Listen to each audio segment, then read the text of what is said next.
యేసుక్రీస్తు మరియకి జన్మించక మునిపే యేసేపు యొక్క ప్రవర్తన ఎలా ఉందంటే దాన్ని ఏం చేశాడు?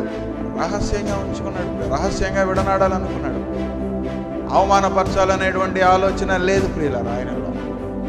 మనం కూడా మనుషులకి తొందరపడి తీర్పు తీర్చేస్తూ ఉంటాం కొన్ని సందర్భాల్లో. కానీ ఒక దినాన్న మనం తీర్పులో నిలబడతామే, కానీ ఒక దినాన్న మనం దేవుని ఎదుర్కొంటామే. ఒక దినాన్న మనం దేవుని ఎదురుగా నిలబడేటువంటి సమయం ఒకటి వస్తుంది. అప్పుడు రహస్యమందు ఏవండి మన హృదయంలో ఎలాంటి ఆలోచనలు చేసామో, ఏవండి దేవుడు మన పై ప్రవర్తన ఎప్పుడు కూడా తీడు ప్రియులారా. ఒక దినాన్న దేవుని ఎదురుగా నిలబడినప్పుడు మన అంతరంగంలో ఉన్నటువంటి స్వభావాలన్నింటినీ కూడా ఏవండి మన అంతరంగంలో ఎంత కుళ్ళుతో మనం ఆలోచన చేశామో, ఎంత కక్షతో మనం రహస్యంగా ఆలోచన చేశామో, ఏమండి ఎలాంటి విభేదాలతో మనం ఆలోచన చేశామో దానంతటినీ కూడా దేవుడు ఏం చేస్తాడు? వెలుగులోనికి తీసుకొస్తాడు.